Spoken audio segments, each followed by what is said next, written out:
지금 전 세계가 발칵 뒤집혔습니다. 일본은 미국에게 5,500억 달러라는 거대한 돈을 바쳤습니다. 하지만 트럼프 대통령은 그 돈을 받은 다음 날 전혀 다른 나라의 이름을 꺼냈습니다. 한국의 핵잠수함 건조를 승인합니다. 그 한 문장이 떨어지는 순간 도쿄의 공기가 멈췄습니다. 트럼프와 나란히 서며 웃던 총리의 미소는 순식간에 굳어버렸습니다. 불과 하루 만에 트럼프의 시선이 한국으로 옮겨간 이후 일본은 도무지 이해하지 못했습니다. 단 며칠 뒤 정보기관의 비밀 보고서 한 줄이 세상에 드러났습니다. 지금 핵잠수함이 문제가 아닙니다. 한국은 훨씬 더 거대한 것을 준비해왔습니다.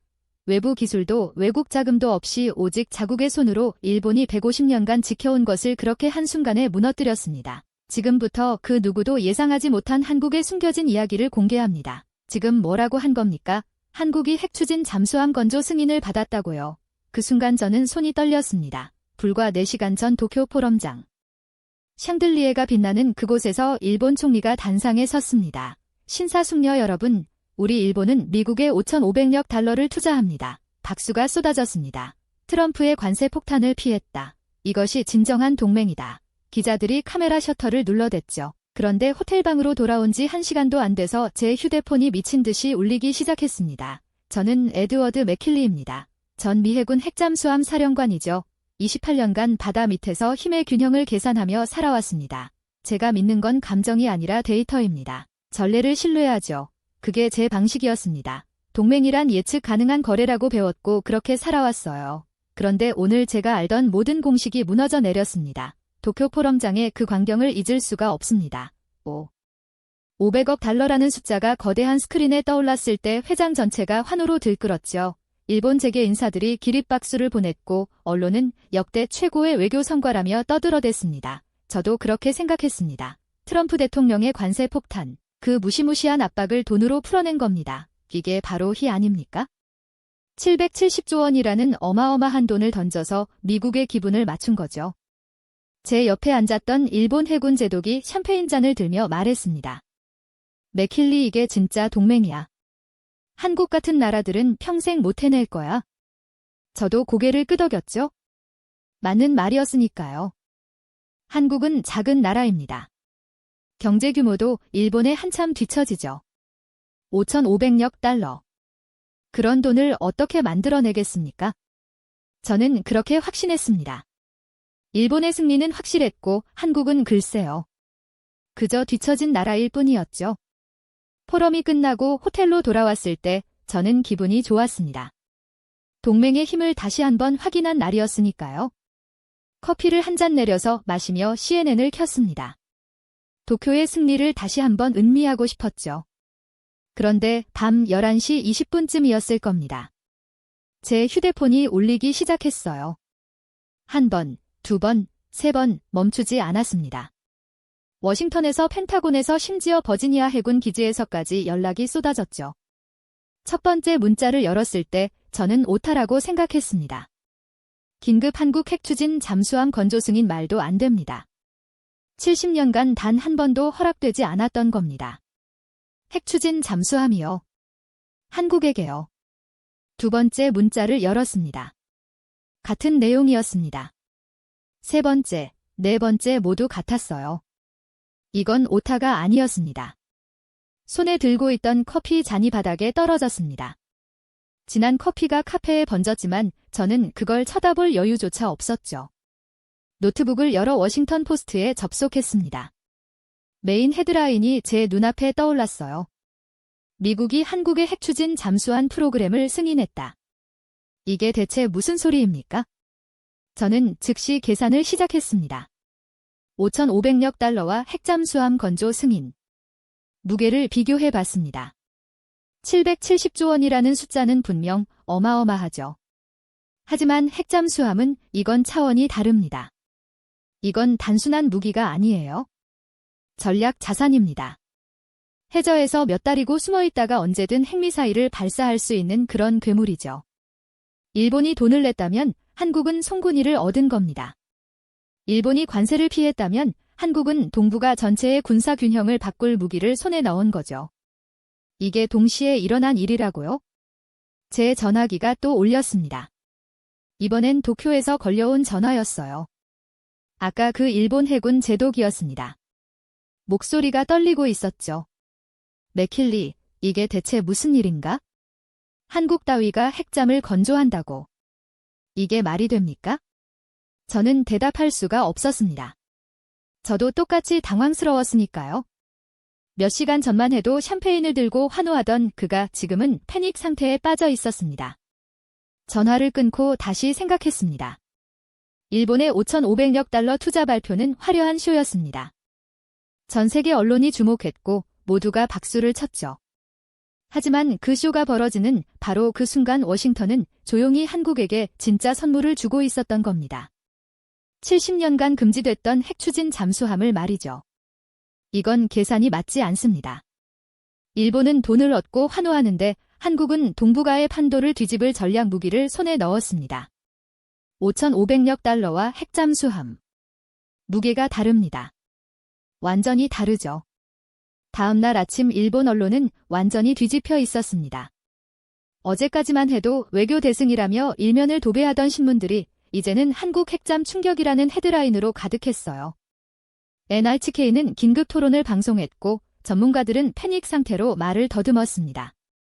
일본 총리실은 성명조차 내지 못하고 있었죠. 저는 결심했습니다. 이 정치적 쇼의 실체를 파헤쳐야겠다고요. 한국이 정말로 핵잠수함을 만들 수 있는지 아니면 그저 허풍인지 제 눈으로 직접 확인해야 했습니다. 그들의 허세가 어디서 무너지는지 봐야 했어요. 28년 경력의 핵잠수함 전문가로서 말입니다. 그날 밤 저는 서울행 비행기 표를 끊었습니다. 진실을 찾으러 가는 겁니다. 한국이 정말로 이 불가능을 해낼 수 있는지 제가 직접 확인해야 했죠. 서울행 비행기는 새벽 6시에 출발했습니다. 창밖으로 워싱턴의 불빛이 멀어지는 걸 보면서 저는 계속 생각했죠. 한국이 정말로 핵잠수함을 만들 수 있을까요? 아니, 솔직히 말하면 저는 이미 답을 정해놓고 있었습니다. 불가능하다고요? 이건 정치적 쇼일 뿐이라고 확신했어요. 28년간 핵잠수함과 함께 살아온 제가 모를 리 없죠. 인천공항에 도착했을 때는 오전 9시였습니다. 한국 국방부에서 나온 관계자들이 저를 맞이했어요. 정중했습니다. 너무 정중했죠? 맥킬리 사령관님 먼 길 오시느라 수고하셨습니다. 저희가 준비한 브리핑을 보시면 모든 의구심이 해소되실 겁니다. 그들의 자신감이 오히려 제 의심을 더 키웠습니다. 뭔가 숨기고 있는 게 아닐까요? 서울 용산에 있는 국방부 청사로 이동했습니다. 회의실은 깨끗했고 준비된 자료들은 두툼했죠. 브리핑이 시작됐습니다. 스크린에 장보고 3계획이라는 제목이 떠올랐어요. 한국 해군 소장이 레이저 포인터를 들고 설명하기 시작했습니다. 저희 계획은 5톤급 이상의 핵추진 잠수함 건조입니다. 핵심은 SMR, 즉 소형 모듈 원자로를 탑재하는 거죠. 기존 대형 원자로가 아니라 소형화된 모듈 방식입니다. 미국에서 공급받을 20% 이하 전농축 우라늄을 사용할 예정이에요. NPT 조약에 완전히 부합하는 방식입니다. 숫자들이 쏟아졌습니다. 배수량, 출력, 항속거리, 무장체계 모든 게 완벽했어요. 파워포인트는 화려했고 데이터는 정교했죠. 하지만 저는 이런 브리핑을 평생 봐왔습니다. 좋은 PPT와 실제 능력은 전혀 다른 문제예요. 저는 질문을 던졌습니다. SMR을 잠수함에 통합하는 기술이 있습니까? 원자로와 선체를 결합하는 건 단순한 조립이 아닙니다. 방사선 차폐, 냉각 시스템, 진동 제어의 모든 걸 해저 수백의 압력 속에서 완벽하게 작동시켜야 하죠. 한국이 이런 경험이 있습니까? 소장이 잠시 말을 멈췄습니다. 그리고 미소를 지으며 대답했어요. 좋은 질문입니다. 솔직히 말씀드리면 저희도 이 부분이 가장 어렵다는 걸 압니다. 하지만 저희에겐 30년간 축적된 연구가 있습니다. 그리고 직접 보시는 게 빠를 것 같습니다. 거제 한화오션 조선소로 모시겠습니다. 저는 속으로 피식 웃었습니다. 결국 현장을 보여주겠다는 거죠? 좋아요, 가봅시다. 제가 직접 그들의 한계를 확인해 드리겠습니다. 서울에서 거제까지는 차로 5시간이 걸렸습니다. 고속도로를 달리는 동안 저는 창밖의 풍경을 보면서 생각했어요. 한국은 분명 경제적으로 성장했습니다. 도로도 좋고 빌딩도 많죠. 하지만 핵잠수함은 다릅니다. 돈만으로 되는 게 아니에요. 수십 년간 쌓아온 기술과 경험 그리고 무엇보다 실제로 만들어본 노하우가 필요하죠. 미국도 처음 만들 때 10년 넘게 걸렸습니다. 한국이 그걸 어떻게 단숨에 해내겠습니까? 거제에 도착했을 때는 오후 4시쯤이었습니다. 하나오션 조선소 정문을 지나면서 저는 기대했어요. 화려한 시설, 최첨단 장비 그런 걸 보여주려고 하겠죠. 하지만 제 눈에 들어온 건 실망스러웠습니다. 낡았어요. 정말 낡았죠? 공장 건물은 수십 년은 좋게 묵어 보였고 벽면의 페인트는 바닷바람에 벗겨져 있었습니다. 녹슨 크레인들이 해안가에 줄지어서 있었고 작업복을 입은 인부들이 바쁘게 움직이고 있었어요. 이게 핵잠수함을 만들겠다는 조선소라고요? 저를 안내하던 하나오션 직원이 말했습니다. 이쪽으로 오시죠. 저희 주요 시설을 보여드리겠습니다. 그가 저를 이끈 실망스러웠어요. 낡은 공장 건물 앞이었습니다. 외벽은 녹슬어 있었고 출입문은 오래된 철제 문짝이었죠. 이런 곳에서 첨단 핵잠수함을 만든다고요? 저는 속으로 확신했습니다. 역시 그렇군. 보여줄 게 없으니까 이런 허름한 곳으로 데려온 거야? 화려한 브리핑은 다 거짓이었어. 실제로는 아무것도 없는 거지? 제 의심이 확신으로 굳어지는 순간이었죠. 사령관님, 방사선 차폐 시설을 물어보셨죠? 직원이 물었습니다. 저는 주위를 둘러봤어요. 어디에도 그런 시설은 보이지 않았습니다. 핵물질을 다루려면 엄청난 두께의 콘크리트 벽과 납차폐막이 필요해요. 하지만 이 낡은 공장에는 그런 흔적조차 없었죠. 특수 용접 시스템도 궁금해하셨습니다. 그가 덧붙였습니다. 저는 다시 한번 둘러봤어요. 원자로를 선체에 통합하려면 특수 티타늄 합금 용접이 필수입니다. 일반 용접으로는 절대 불가능하죠.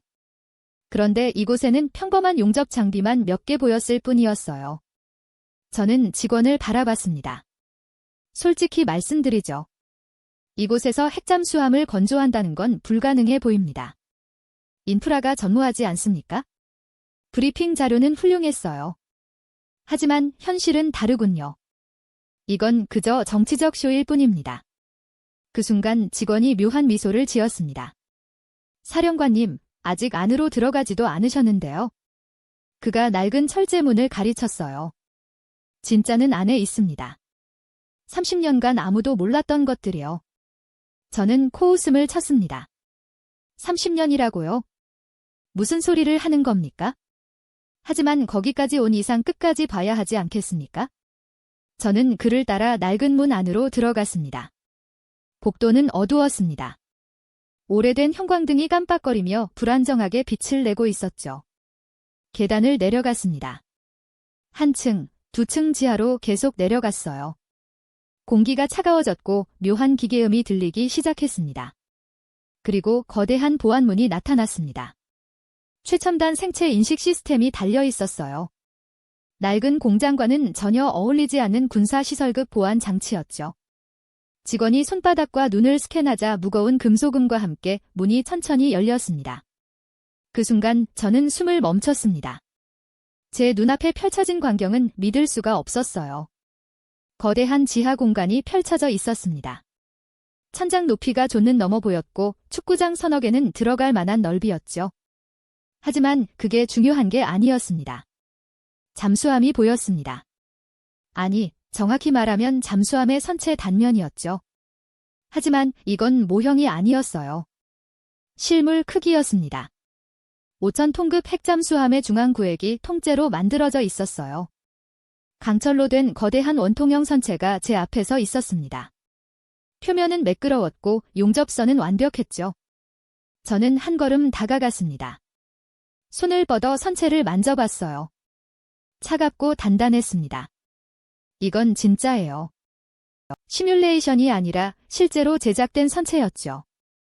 그런데 어떻게 이게 가능합니까? 언제 만든 겁니까? 놀라셨죠? 제 옆에 선 직원이 말했습니다. 이곳은 LBTS 육상 시험 시설입니다. 1995년부터 운영해왔어요. 겉으로는 보일러 프로젝트라고 불렀죠. 발전소 보일러 연구시설이라고 위장한 겁니다. 하지만 진짜 목적은 이거였습니다. 30년이라고요? 제 머릿속이 복잡해졌습니다. 1995년이면 한국이 장보고급 디젤 잠수함을 처음 만들던 시기였어요. 그때부터 이미 핵잠수함을 준비하고 있었다는 겁니까? 이쪽으로 오시죠. 직원이 저를 선체 안쪽으로 안내했습니다. 거대한 계구부를 통해 내부로 들어갔어요. 그리고 저는 다시 한번 얼어붙었습니다. 선체 중앙에 원자로가 있었습니다. 아니, 정확히는 SMR이었죠. 소형 모듈 원자로 높이 4m, 직경 2m 정도 되는 원통형 구조물이 선체 한가운데 자리 잡고 있었어요. 그리고 그 주변으로 수십 개의 파이프와 케이블이 거미줄처럼 연결되어 있었죠. KSMR입니다. 직원이 설명했어요. 한국형 소형 모듈 원자로죠. 출력은 70메가와트. 잠수함 추진에 최적화된 설계입니다. 20% 저농축 우라늄을 사용하고 자연순환 냉각 방식이라 펌프 소음이 거의 없어요. 저는 원자로 주변을 천천히 돌면서 살펴봤습니다. 용접 부위를 확인했죠. 원자로와 선체의 결합부는 완벽했어요. 이음새가 보이지 않을 정도로 정교했습니다. 이건 평범한 용접이 아니었어요. 특수 티타늄 합금 용접이 분명했죠. 용접은 어떻게 했습니까? 제가 물었습니다. 이 정도 정밀도는 인간의 손으로 불가능합니다. 직원이 천장을 가리쳤어요. 저걸 보십시오. 천장에서 거대한 로봇팔이 내려와 있었습니다. 아니, 로봇팔이라기보다는 거대한 거미 같았어요. 6개의 관절이 달린 파리 원자로 주변을 감싸고 있었고 끝부분에는 레이저 용접 장치가 달려 있었죠. AI 로봇 용접 시스템입니다. 직원이 자랑스럽게 말했어요. 0.01m 오차 범위 내에서 용접이 가능합니다. 방사선 환경에서도 작동하고요. 사람이 할 수 없는 걸 기계가 해내는 겁니다.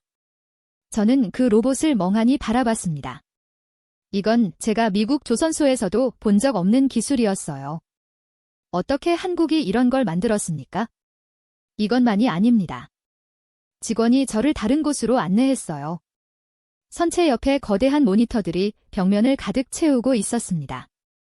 수십 개의 화면에 각종 데이터가 실시간으로 흐르고 있었죠. 디지털 트윈입니다. 직원이 키보드를 몇 번 두드렸어요. 그러자 중앙 대형 화면에 3D 이미지가 떠올랐습니다. 완전한 잠수함 형태였어요. 제 눈앞에 있는 실물 단면이 아니라 완성된 5,000톤급 핵잠수함 전체였죠.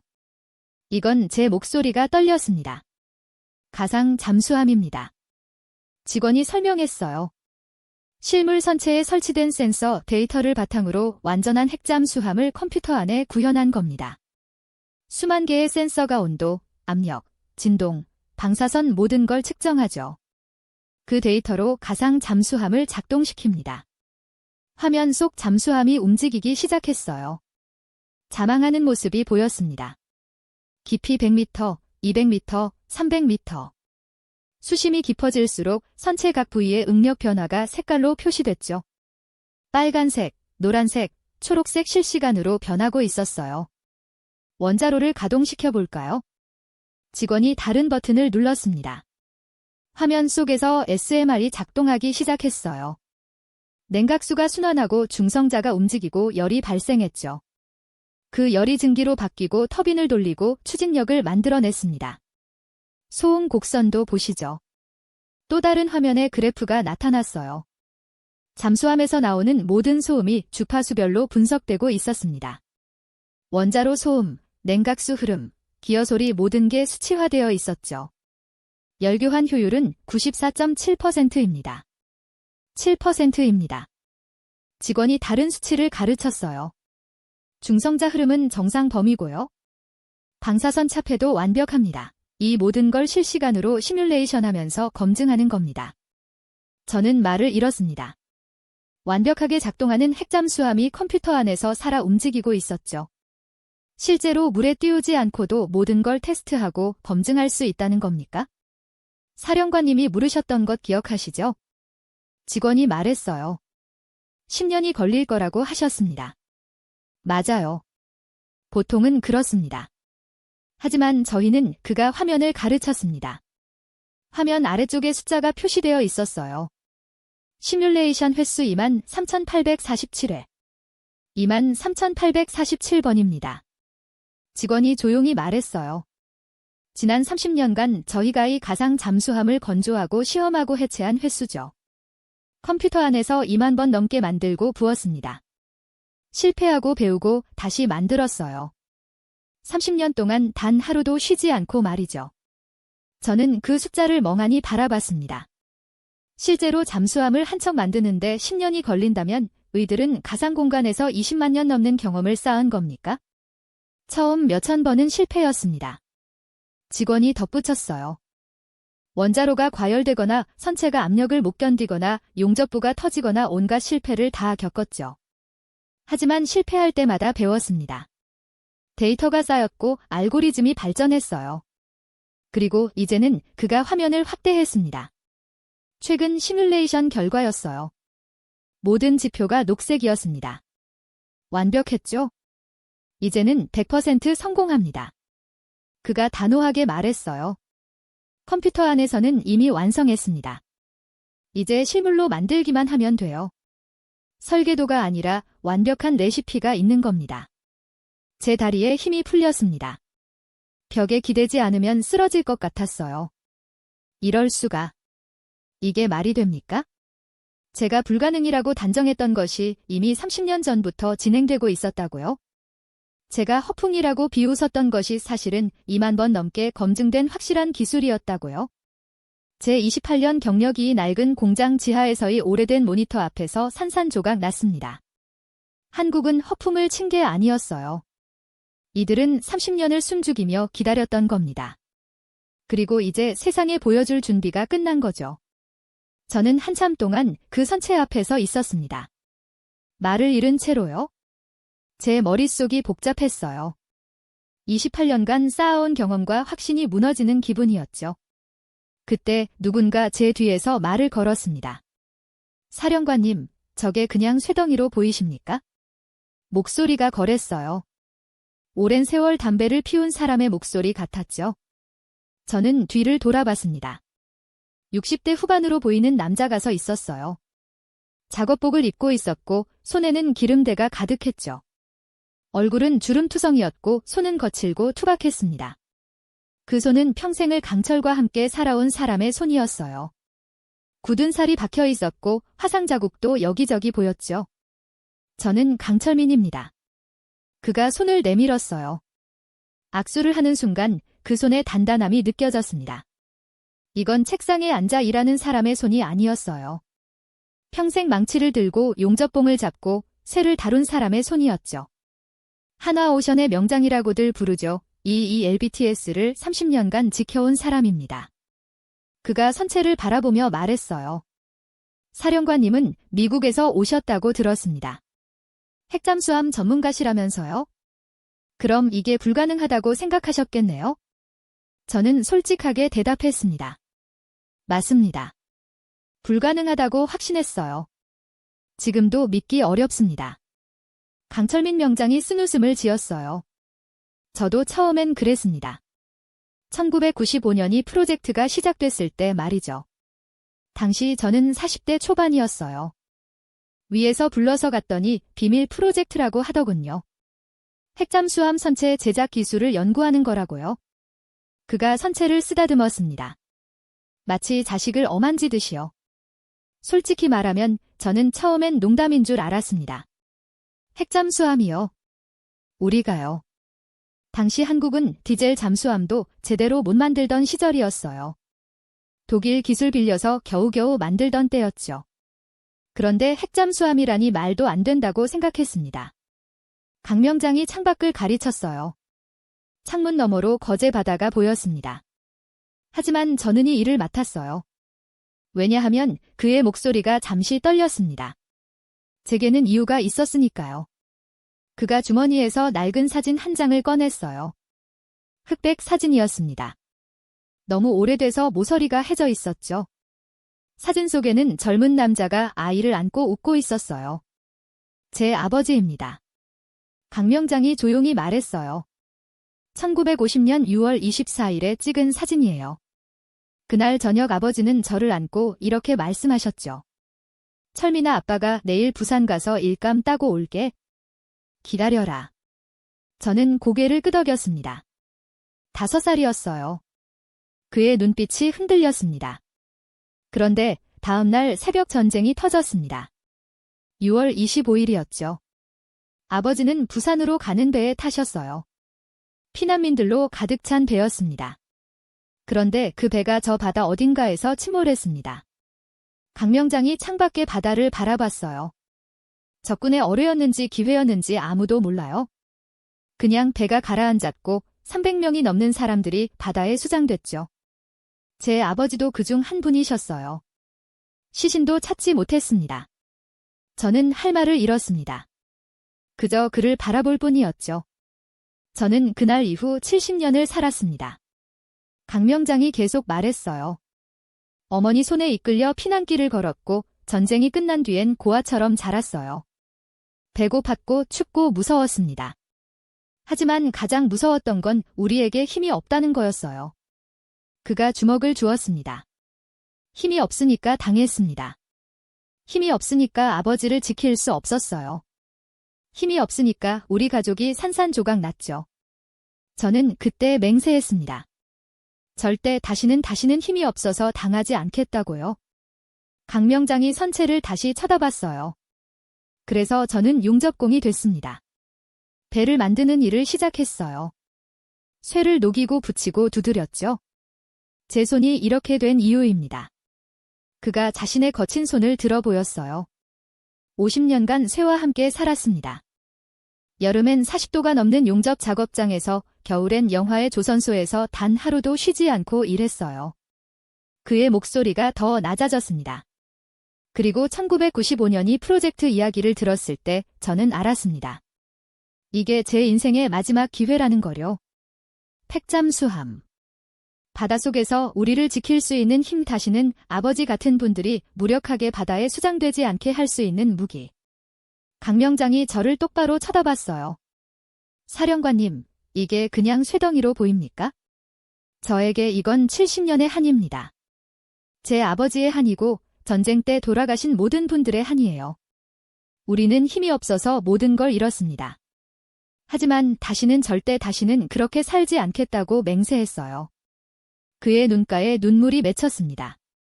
30년간이지 일했습니다. 아무도 모르게요. 세상 사람들은 이곳이 보일러 공장인 줄 알았죠. 하지만 저희는 알고 있었어요. 우리가 무엇을 만드는지, 왜 만드는지 말입니다. 제 평생을 바쳤습니다. 제 손이 부서지도록, 제 등이 굽도록 이 쇠덩이를 완성하기 위해서요. 강 명장이 선체의 말을 기댔습니다. 우리 다음 세대는 다시는 힘이 없어서 무릎 꿇지 않게 하려고요.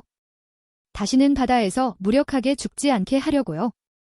이게 제가 이 쇠와 함께 산 이유입니다. 저는 그 순간 망치로 머리를 맞은 듯 했습니다. 가슴이 무너져 내렸어요. 저는 기술을 검증하러 왔습니다. 데이터를 확인하러 왔고 불가능을 증명하러 왔죠. 하지만 이들은 제게 영혼을 보여줬습니다. 이건 무기가 아니었어요. 이건 70년의 피눈물이었고 한 아버지의 죽음이었으며 한 아들의 평생 맹세였습니다. 숫자로 계산할 수 없는 것이었죠. 데이터로 측정할 수 없는 것이었어요. 제 눈시울이 뜨거워졌습니다. 단 한 번도 이런 무게를 느껴본 적이 없었어요. 저에게 핵잠수함은 전략 자산이었고 계산 가능한 군사력이었죠. 하지만 이들에게는 생존의 증명이었습니다. 강 명장님, 제 목소리가 떨렸습니다. 이제 알겠습니다. 강철민 명장이 눈물을 닦으며 웃었어요. 감사합니다. 사령관님. 이제 세상에 보여줄 때가 왔습니다. 우리가 70년간 준비한 것을요. 저는 다시 한번 그 거대한 선체를 바라봤습니다. 이제 그게 다르게 보였어요. 단순한 강철 덩어리가 아니라 한 민족의 눈물과 맹세가 담긴 살아있는 증명이었죠. 거제에서 서울로 돌아오는 차 안에서 저는 계속 생각했습니다. 강철민 명장의 눈물이 머릿속을 떠나지 않았어요.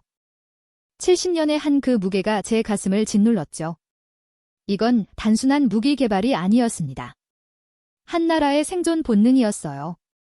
서울에 도착한 건 저녁 9시쯤이었습니다. 그런데 바로 그때 제 휴대폰이 울렸어요. CNN 속보 알림이었죠. 화면을 보는 순간 저는 다시 한번 얼어붙었습니다. 대한민국 정부 핵추진 잠수함 2년 내건조 완료 선언. 뭐라고요? 2년이라고요? 저는 기사를 클릭했습니다. 청와대에서 긴급 브리핑이 있었다고 했어요. 국방부 장관이 직접 나서서 발표했다는 겁니다. 미국 정부의 승인에 깊이 감사드립니다. 우리는 장보고 3을 즉각 착수합니다. 다만 통상적인 핵잠수함 건조 기간은 10년입니다. 하지만 대한민국은 다릅니다. 우리가 축적한 기술과 경험을 바탕으로 2년 내 초도함 건조를 완료할 것입니다. 2년 전은 화면을 멍하니 바라봤어요. 미국이 첫 핵잠수함 노틸러스를 만드는 데 걸린 시간이 거의 15년이었습니다. 영국도 10년 넘게 걸렸죠. 프랑스, 러시아, 중국 모두 최소 10년은 투자했어요. 그런데 한국이 2년이라고요? 전 세계가 발칵 뒤집혔습니다. BBC는 한국의 무모한 선언이라고 보도했고 프랑스 르몽드는 기술적 불가능에 대한 정치적 허세라고 비판했어요. 일본 NHK는 아예 긴급 토론회를 열었죠. 2년 말도 안 되는 소리다. 하지만 저는 알고 있었습니다. 거제 지하에서 본 것을요. 23,847번의 시뮬레이션을요. 30년간의 준비를요. 이건 허세가 아니었어요. 이들은 진심이었습니다. 다음 날 아침 더 큰 뉴스가 터졌습니다. 워싱턴발 소식이었어요. 백악관 오벌 오피스에서 긴급회의가 열렸다고 했죠. 트럼프 대통령이 직접 참석했다는 겁니다. 보좌관이 브리핑을 시작했다고 해요. 각하 한국이 2년 안에 핵잠수함 건조를 완료하겠다고 공식 발표했습니다. 트럼프가 고개를 들었다고 하더군요. 2년 잠깐만. 나는 그들에게 시작하라고 승인한 거 아니었어? 보좌관이 자료를 넘기며 말했답니다. 그게 한국이 이미 30년간 준비해왔다는 정보가 있습니다. LBTS라는 비밀 시설에서요. 트럼프의 표정이 굳어졌다고 해요. 뭐 30년. 그럼 이 친구들이 내 승인 없이 이걸 벌써 만들고 있었다는 거야? 보좌관이 조심스럽게 대답했답니다. 정확히는 준비하고 있었던 것 같습니다. 승인만 기다리고 있었던 거죠. 트럼프가 의자에 깊이 기대며 말했다고 하더군요. 이 친구들 영리하네. 아주 영리해. 내가 문을 열어줄 줄 알고 미리 다 준비해 놨다는 거잖아. 당장 알아봐. 그들이 날 속인 건지 아니면 진짜 천재인지 이 소식이 언론에 흘러나오자 전 세계가 술렁이었습니다. 미국 대통령조차 놀란 거예요. 승인을 해준 당사자가 벌써 만들고 있었느냐고 되묻는 상황이었죠. 이건 한국의 준비 상태가 동맹국의 예상조차 뛰어넘었다는 뜻이었습니다. 저는 워싱턴에 있는 제 옛 동료에게 전화를 걸었어요. 펜타곤에서 일하는 친구였죠. 톰 나야. 한국 핵잠 들었지? 톰이 한숨을 쉬며 대답했습니다. 에디 여기 난리 났어. 국방부가 깜짝 놀랐다고. 우리도 한국이 이 정도로 준비했는지 몰랐거든. 정말 2년이 가능하다고 봐에 저는 가능하다는 것을 알면서도 슬쩍 떠보았습니다. 톰이 잠시 침묵하더니 말했어요. 솔직히 불가능하다고 생각했어? 근데 CIA 보고서를 봤는데 한국이 30년간 비밀 프로젝트를 돌렸다더라. 그게 사실이면 모르겠어. 어쩌면 가능할지도. 제 휴대폰이 또 울렸어요. 이번엔 도쿄에서 온 문자였습니다. 아까 그 일본 해군 제독이었죠. 맥킬리 2년이라는 게 말이 되는가? 자네 전문가로서 판단을 듣고 싶네. 저는 한참을 고민하다가 답장을 보냈습니다. 거제에 다녀왔네. 그들이 보여준 것을 보면 불가능하지 않아 보이더군. 답장은 금방 왔어요. 자네 정신 나갔나? 2년이라니 저는 다시 답장했습니다. 나도 처음엔 그렇게 생각했네. 하지만 그들은 30년을 준비했어. 우리가 모르는 사이의 말일세? 그날 밤 전 세계 언론이 한국의 2년 선언을 다뤘습니다. 대부분은 비판적이었어요. 불가능한 허풍, 정치적 쇼, 기술적 무지, 온갖 비난이 쏟아졌죠. 하지만 저는 달랐습니다. 저는 LBTS를 봤어요. KSMR을 받고 AI 로봇 용접을 받으며 23,847번의 시뮬레이션을 확인했죠. 무엇보다 강철민 명장의 눈물을 봤습니다. 70년의 한을 느꼈어요. 이들은 허풍을 떠는 게 아니었습니다. 관기도 아니었죠. 이건 70년간 준비해온 민족의 결기였어요. 힘이 없어서 모든 걸 잃었던 나라가 다시는 그렇게 살지 않겠다고 맹세한 결과물이었습니다. 모두가 트럼프는 승인을 해줬다고 생각했을 겁니다. 하지만 한국은 승인이 나오기만을 기다리며 모든 준비를 끝마쳐 놓고 있었던 거죠. 문이 열리자마자 달려나갈 준비가 완벽하게 돼 있었던 겁니다. 한국의 2년 선언이 나온 지 사흘째 되던 날 아침 제 휴대폰이 요란하게 울렸습니다. 도쿄에서 온 전화였어요. 화면에 뜬 이름을 보는 순간 가슴이 철렁했죠. 사이토 마사유키 소장이었습니다. 맥킬리 자네 지금 서울에 있다며 그의 목소리는 날카로웠어요. 한국 놈들이 2년 만에 핵잠을 만든다고 자네도 전문가 아닌가? 이게 말이 되는 소리야? 저는 잠시 망설였습니다. 뭐라고 대답해야 할까요? 사이토 소장님 그건 됐네. 오늘 저녁 NHK에 나간다. 이 사기극을 끝장내줄 거야. 전화가 끊겼습니다. 저는 불길한 예감이 들었어요. 사이토 소장은 일본 최고의 군사 전략가였죠. 40년 경력의 해군 참모총장까지 지냈던 사람입니다. 그가 나선다는 건 본격적인 전쟁이 시작된다는 뜻이었어요. 그날 저녁 7시 NHK 뉴스가 시작됐습니다. 저는 호텔방에서 숨죽이며 화면을 바라봤어요. 앵커가 엄숙한 표정으로 말했죠. 오늘 긴급 초대 손님을 모셨습니다. 사이토 마사키 전 해군 참모총장님이십니다. 사이토 소장이 화면에 등장했어요. 그는 양복을 단정하게 차려입고 있었고 앞에는 두툼한 자료 뭉치가 놓여 있었죠. 그가 입을 열었습니다. 2년 만에 핵잠수함을 만든다. 새빨간 거짓말입니다. 그의 첫 마디부터 폭탄이었어요. 앵커가 놀라서 물었죠. 그렇게까지 단정하시는 이유가 무엇입니까? 사이토 소장이 자료를 펼쳤습니다. 제가 40년간이 분야를 연구했습니다. 핵잠수함이 뭔지 압니다. 한국은 SMR을 잠수함에 통합할 능력이 없어요. 원자로와 선체를 결합하는 특수 용접 기술도 없고요. 미국이 승인했다고 해서 기술까지 생기는 게 아닙니다. 그가 카메라를 똑바로 쳐다보며 말했어요. 한국 정부에 묻겠습니다. 지금 당장 SMR 프로토타입을 보여주시겠습니까? 특수 용접 시설이 어디 있습니까? 없다면 입 다무세요. 스튜디오가 술렁이었습니다. 이건 단순한 의견이 아니라 정면 도전이었죠. 저는 화면을 보며 주먹을 쥐었습니다. 사이토 소장이 지적한 것들은 정확했어요. 정말로 핵심을 짚었죠. 하지만 그가 모르는 게 하나 있었습니다. 거제 지하의 그 모든 게 이미 존재한다는 사실을요. 다음 날 아침 일본 총리가 기자회견을 열었습니다. 한국의 핵잠수함 계획에 심각한 우려를 표명합니다.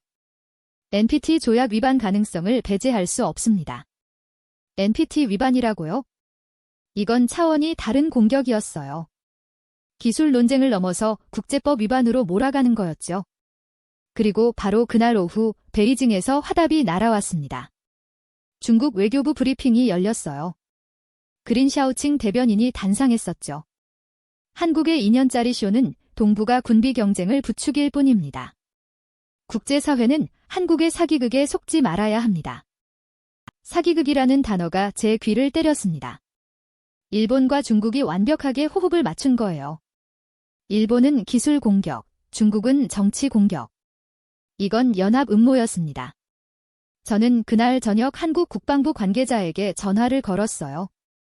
지금 어떻게 대응하실 겁니까? 그가 한숨을 쉬며 말했죠. 난처합니다. LBTS를 공개할 수도 없고 증명하라는데 증명할 방법이 없네요. 제가 물었습니다. 그럼 어쩌실 겁니까? 기다려야죠. 때가 올 겁니다. 하지만 세상은 기다려주지 않았습니다. 사흘 뒤 싱가포르에서 열리는 아시아 안보회의 소식이 들려왔어요. 샹그릴라 대화라고 불리는 아시아 최대 안보 포럼이었죠. 그리고 거기에 사이토 소장과 린샤오칭 대변인이 모두 참석한다는 겁니다. 제 휴대폰이 울렸어요. 한국 국방부였습니다. 맥킬리 사령관님, 샹그릴라 대화에 참석해 주시겠습니까? 저희는 지금 미국 입장에 도움이 필요합니다. 그들의 목소리에 절박함이 묻어났어요. 저는 긴 침묵 끝에 대답했습니다. 가겠습니다. 전화를 끊고 나서 저는 창밖을 바라봤어요. 서울의 밤하늘에 별이 떠 있었습니다. 70년 전이 하늘 아래 전쟁이 터졌고 강철민 명장은 아버지를 잃었죠. 이제 제가 나설 때가 온 겁니까? 하지만 저는 미국 사람입니다. 한국 편을 들면 제 경력에 먹칠이 될 수도 있어요. 동료들은 뭐라고 할까요? 일본은 어떻게 반응할까요? 하지만 제 머릿속에는 계속 그 장면이 떠올랐습니다. 거제 지하의 LBTS 선체에 통합된 KSMR 23847번의 시뮬레이션, 그리고 강철민 명장의 눈물. 우리 다음 세대는 다시는 힘이 없어서 무릎 꿇지 않게 하려고요. 저는 결심했습니다. 싱가포르에 가겠습니다. 그곳에서 진실을 말하겠어요. 사이토 소장과 린샤오칭이 한국을 거짓말쟁이로 만들려 한다면 저는 그들이 틀렸다는 걸 증명하겠습니다. 며칠 뒤 싱가포르행 비행기에 올랐습니다. 창밖으로 서울이 멀어져 갔어요.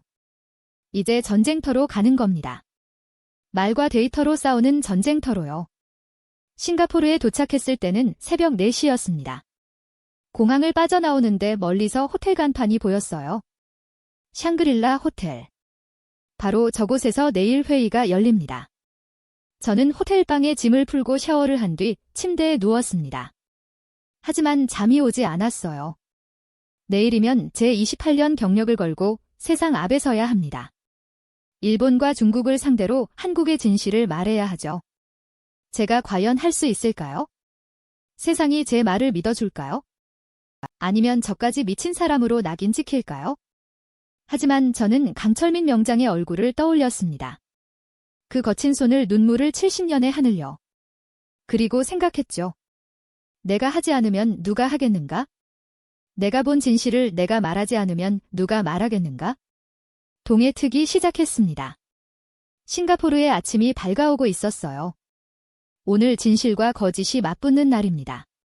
샹그릴라 호텔 대연 회장은 장엄했습니다. 천장은 높았고 샹들리에가 빛나고 있었어요. 하지만 그 화려함 속에서 느껴지는 건 냉기였죠. 40개국에서 온 국방장관들, 군고의 관계자들, 전문가들이 자리를 가득 채우고 있었습니다. 그리고 연단 앞에는 수십 대의 카메라가 설치되어 있었어요. 전 세계가 이 자리를 지켜보고 있다는 뜻이었죠. 저는 뒤쪽 좌석에 앉아 있었습니다. 손에 땀이 났어요. 가슴이 두근거렸죠. 곧 제 차례가 올 겁니다. 하지만 그 전에 사이토 소장과 린샤오칭의 발표를 들어야 했어요. 사회자가 마이크를 잡았습니다. 첫 번째 발표자를 소개하겠습니다. 일본 도쿄 전략연구소의 사이토 마사유키 소장님이십니다. 박수 소리가 울려 퍼졌어요. 사이토 소장이 연단에 올라갔죠. 그는 자신감 넘치는 표정이었습니다. 신사숙녀 여러분. 그가 입을 열었어요. 오늘 저는 매우 중요한 이야기를 하러 왔습니다. 한국의 핵잠수함 2년 건조 계획에 관한 진실은요. 그가 리모컨을 눌렀어요. 스크린에 복잡한 도표가 떠올랐죠. 핵잠수함 건조에는 최소 10년이 걸립니다. 이건 기술적 한계 때문이에요. 설계, 선체, 제작, 통합, 테스트, 각 단계마다 수년이 필요하죠. 그가 다음 슬라이드로 넘어갔습니다. 한국은 SMR 통합 능력이 없습니다. 이건 세계에서 5개국만 보유한 기술이에요. 그런데 한국이 갑자기 할 수 있다고요? 불가능합니다. 그의 목소리가 높아졌어요. 특수 용접 인력도 전무합니다. 방사선 차폐 시설도 없어요. 그런데 2년 만에 만든다고요? 이건 새빨간 거짓말입니다. 회장이 술렁이었습니다. 여기저기서 고개를 끄덕이는 사람들이 보였어요. 사이토 소장의 논리는 완벽했죠. 기술적으로 따져보면 반박할 여지가 없었습니다. 한국 정부는 지금 당장 증거를 제시해야 합니다. 사이토 소장이 목소리를 높였어요. SMR 프로토타입이 어디 있습니까? 용접시설을 보여주십시오. 보여주지 못한다면 이건 국제사회를 기만하는 행위입니다. 그가 연단을 내려왔을 때 박수 소리가 터져 나왔어요. 많은 사람들이 그의 말에 동조하고 있었죠. 이어서 린샤오칭이 단상에 올랐습니다. 중국 외교부 대변인 그녀는 차분하면서도 날카로운 말투로 유명했어요. 사이토 소장님의 지적에 전적으로 동의합니다. 그녀가 말했죠. 한국의 인연 계획은 기술적으로 불가능할 뿐만 아니라 정치적으로도 위험합니다. 이는 동북아의 군비 경쟁을 부추기는 행위예요. 그녀가 화면을 가르쳤습니다. 한국은 NPT 조약을 준수한다고 주장하지만 검증이 필요합니다. 20% 전홍축 우라늄이라고 하지만 이것이 정말 민수용인지 누가 확인했습니까? 국제사회는 한국의 사기극에 속아서는 안 됩니다. 그녀의 말이 끝나자 또다시 박수가 터졌어요. 저는 의자에 앉아 주먹을 쥐고 있었습니다. 그들의 공격은 정교했어요. 기술과 정치 양측면에서 한국을 완벽하게 궁지로 몰아넣었죠. 회장의 분위기는 완전히 기울어져 있었습니다. 대부분의 사람들이 한국은 거짓말을 하고 있다고 믿는 것처럼 보였어요. 그때 사회자가 다시 마이크를 잡았습니다. 다음 발표자는 에드워드 맥킬리 전 미 해군 핵잠수함 사령관입니다. 저를 소개하는 목소리가 들렸어요. 제 차례가 온 겁니다. 저는 천천히 일어났습니다. 다리가 후들거렸어요. 하지만 걸어야 했죠. 연단을 향해 한 걸음씩 나아갔습니다. 수백 개의 시선이 제게 쏠렸어요. 카메라 렌즈들이 저를 향했죠. 연단에 섰습니다. 마이크를 잡았어요. 회장이 조용해졌습니다. 저는 심호흡을 했죠. 그리고 입을 열었습니다. 저는 여러분의 비판에 동의했습니다. 제 목소리가 스피커를 통해 울려 퍼졌어요. 사이토 소장님, 린샤오칭 대변인님의 말씀이 맞다고 생각했죠. 그래서 저는 한국에 갔습니다. 불가능의 증거를 찾기 위해서였어요. 회장이 더욱 조용해졌습니다.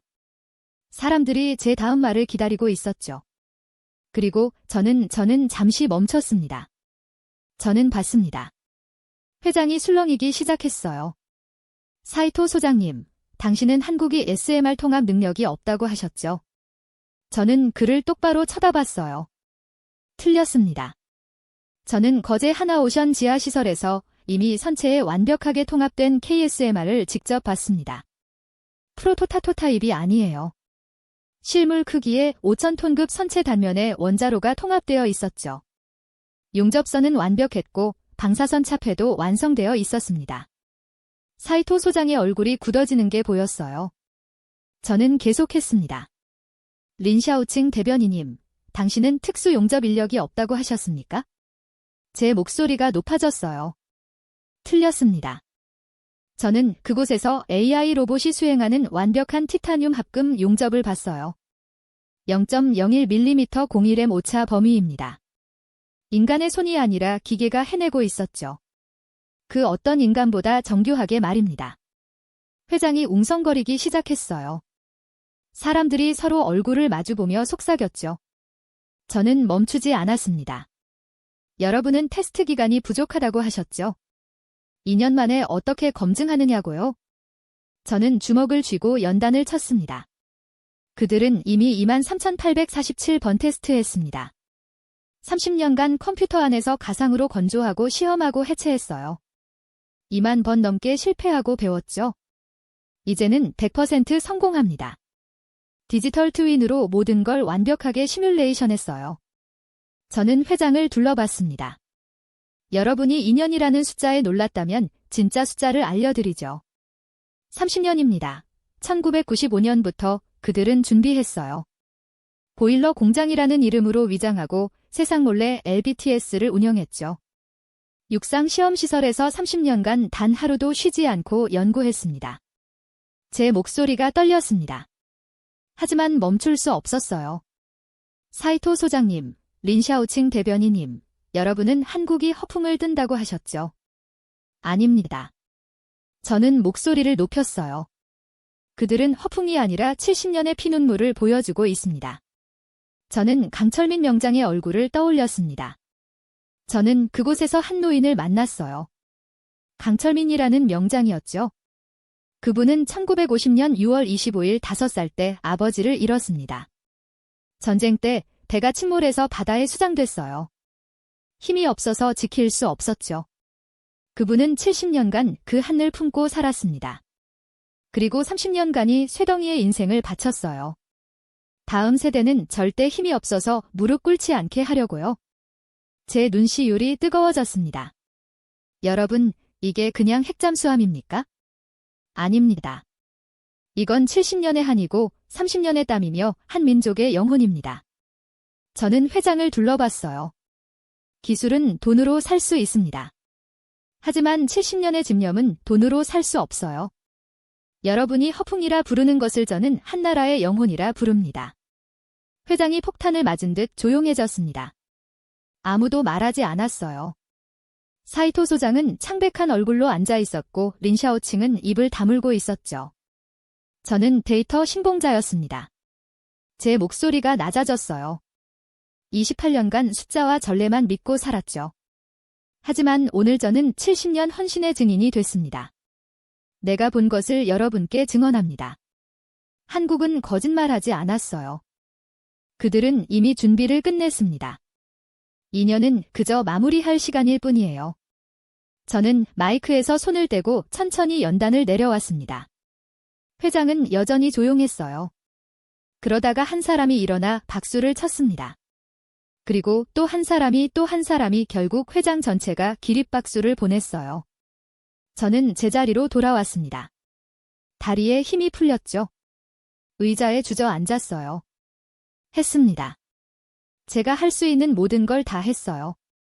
그 순간 제 옆자리에 앉은 영국 해군 제독이 속삭였습니다. 맥킬리 자네. 방금 역사를 바꿨네. 샹그릴라 대화가 끝난 뒤 모든 것이 바뀌었습니다. 제 증언은 전 세계로 퍼져나갔어요. CNN, BBC, 알자지라. 모든 언론이 핵잠수함 전문가의 충격 증언을 톱뉴스로 다뤘죠. 24시간도 안 돼서 분위기가 완전히 뒤집혔습니다. 뉴욕 타임스가 일면에 실었어요. 한국의 경이로운 저력 30년 비밀 프로젝트 드러나 워싱턴 포스트는 더 직설적이었죠. 한국은 이미 준비를 끝냈다. 영국 가디언은 사설에서 이렇게 썼어요. 우리는 한국을 과소평가했다. 하지만 가장 충격적인 변화는 도쿄에서 일어났습니다. 제 증언이 나간 지 이틀째 되던 날 NHK가 긴급 뉴스를 내보냈어요. 화면에 사이토 마사유키 소장이 나타났죠. 그런데 그의 표정이 완전히 달랐습니다. 며칠 전 이 자리에서 한국의 핵잠수함 계획을 비판했습니다. 불가능하다고 단정했죠. 하지만 그가 깊게 고개를 숙였습니다. 제가 틀렸습니다. 기술적 오판이었어요. 한국이 30년간 준비해온 사실을 몰랐습니다. 국제사회와 한국 국민 여러분께 깊이 사과드립니다. 저는 호텔방에서 그 장면을 지켜보며 숨을 쉴 수 없었어요. 일본 최고의 군사전략가가 공개 사과를 하다니요. 앵커가 물었죠. 그럼 한국의 2년 계획이 가능하다고 보십니까? 사이토 소장이 힘없이 고개를 끄덕였습니다. 가능합니다. 아니, 그들은 이미 끝냈는지도 모릅니다. 그날 저녁 더 큰 뉴스가 터졌어요. 일본 방위성이 비공개 성명을 발표했다는 겁니다. 내용이 언론에 흘러나왔죠.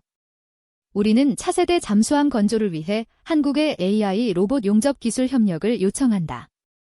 불과 일주일 전만 해도 일본은 한국이라고 비웃었습니다.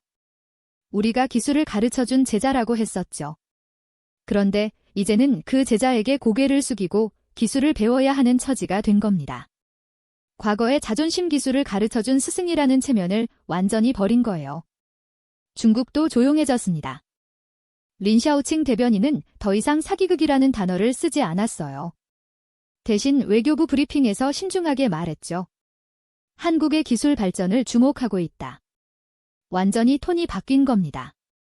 미국도 움직였습니다. 제가 워싱턴으로 돌아온 지 사흘째 되던 날 펜타곤에서 전화가 왔어요. 맥킬리 사령관님, 국방장관님께서 뵙고 싶어 하십니다. 국방장관이 제 손을 잡으며 말했죠. 자네 증언 덕분에 우리 눈이 떠졌네. 우리 필라델피아 조선소가 노후화됐어. 용접 기술이 낙후됐고 건조 속도도 느려졌지? 그래서 한국의 기술 지원을 요청하기로 했네. 며칠 뒤엔 영국에서도 연락이 왔습니다. 영국 왕립해군이 공식 서한을 보내왔다는 거예요. 세계 최초로 핵잠수함을 만든 그 영한국에게 KSMR 냉각 시스템 기술 이전을 요청했다는 겁니다. 전 세계가 바뀌었습니다. 일본이 사과했고 중국이 조용해졌으며 미국과 영국이 배우겠다고 줄을 섰죠. 과거에 한국을 가르쳤던 나라들이 이제는 한국을 우러러 보게 된 겁니다. 모든 일이 마무리되고 저는 다시 한국으로 향했습니다. 거제행 비행기에서 내렸을 때 바닷바람이 제 얼굴을 스쳤습니다. 하나오션 조선소로 향하는 차 안에서 저는 창밖을 바라봤습니다. 그때와 똑같은 풍경이었죠. 낡은 공장 건물들, 녹슨 크레인들. 하지만 이제는 다르게 보였습니다. 그 허름한 겉모습 속에 무엇이 숨어 있는지 알고 있으니까요. 조선소 정문을 지나 그 낡은 건물 앞에 섰습니다. 그곳에 강철민 명장이 있었습니다. 여전히 작업복을 입고 있었고 손에는 기름때가 묻어 있었죠. 하지만 그의 얼굴이 달랐습니다. 웃고 있었어요. 제가 처음 봤을 때 그 무거운 표정이 아니라 환하게 웃고 있었습니다. 그가 저를 보며 말했습니다. 뉴스 봤습니다. 샹그릴라에서 하신 말씀 다 봤습니다. 그의 눈가에 눈물이 맺혔습니다. 감사합니다. 한국의 이야기를 세상에 전해주셔서요. 저는 그의 손을 잡았습니다. 여전히 거칠고 투박한 손이었어요. 제가 감사해야죠. 명장님 덕분에 진실을 알게 됐습니다. 그가 저를 선체 앞으로 데려갔습니다. 거대한 5,000톤급 선체. 단면과 그 안에 KSMR이 여전히 그곳에 있었습니다. 오십시오, 교수님. 그가 선체를 쓰다듬으며 말했습니다. 이제 이 녀석이 세상 밖으로 나갑니다. 30년간 숨어있던 이 아이가 드디어 바다로 가는 겁니다. 일본이 사과했다면서요. 강명장이 물었습니다. 저는 고개를 끄덕였습니다. 네, 사이토 소장이 공개 사과했습니다. 그리고 일본 정부가 명장님의 용접 기술을 배우고 싶다고 했습니다. 강명장이 웃음을 지었습니다. 참 묘한 기분입니다. 우리를 비웃던 사람들이 이제 배우겠다고 하다니요. 미국과 영국도 마찬가지입니다. 제가 덧붙였습니다. 전 세계가 이제 한국을 보는 눈이 달라졌습니다. 명장님께서 평생을 바쳐 만든 이 기술이 세상을 바꾼 겁니다. 강명장이 저를 돌아봤습니다. 교수님 아시죠? 이건 단순한 잠수함이 아닙니다. 이건 다시는 우리 아이들이 힘없이 당하지 않게 하려는 할아버지의 맹세예요. 우리 세대가 겪은 아픔을 우리 손자 세대는 절대 겪지 않게 하려는 거죠. 그 순간 저는 눈물이 났습니다. 28년간 해군에서 복무하며 수많은 핵잠수함을 다뤘지만 이렇게 울어본 적은 없었어요. 기술 때문에 우는 게 아니었습니다. 한 할아버지의 마음 때문이었죠. 아버지, 강명장이 창밖 바다를 보며 속삭였습니다. 이제는 힘이 생겼습니다. 다시는 우리 손주들이 아버지처럼 무력하게 당하지 않을 겁니다. 제가 지켜냈어요. 저는 그의 어깨에 손을 올렸습니다. 말없이. 함께 바다를 바라봤습니다. 석양이 지고 있었습니다. 붉은 햇살이 거제 바다를 물들이고 있었습니다. 그 바다 위로 언젠가 LBTS에서 만들어진 핵잠수함이 떠오를 겁니다. 명장님, 제가 말했습니다. 이제 세상이 압니다. 한국의 진짜 힘이 무엇인지요. 돈도 아니고 외교도 아닙니다.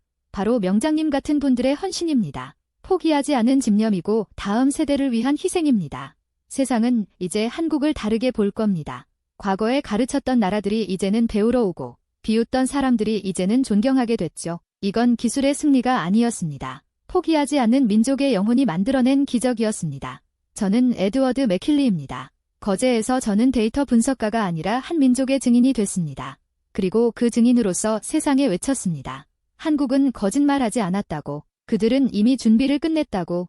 그리고 이제 세상 전체가 그 진실을 인정하게 됐습니다. 오늘 이야기 어떠셨나요? 이야기가 감동적이었다면 좋아요 버튼 한번 눌러주시고 댓글로 여러분 생각도 들려주세요. 구독과 알림 설정까지 해주시면 이런 감동적인 이야기로 또 찾아뵙겠습니다. 다음에는 더 놀라운 더 가슴 뜨거운 대한민국의 이야기로 돌아오겠습니다.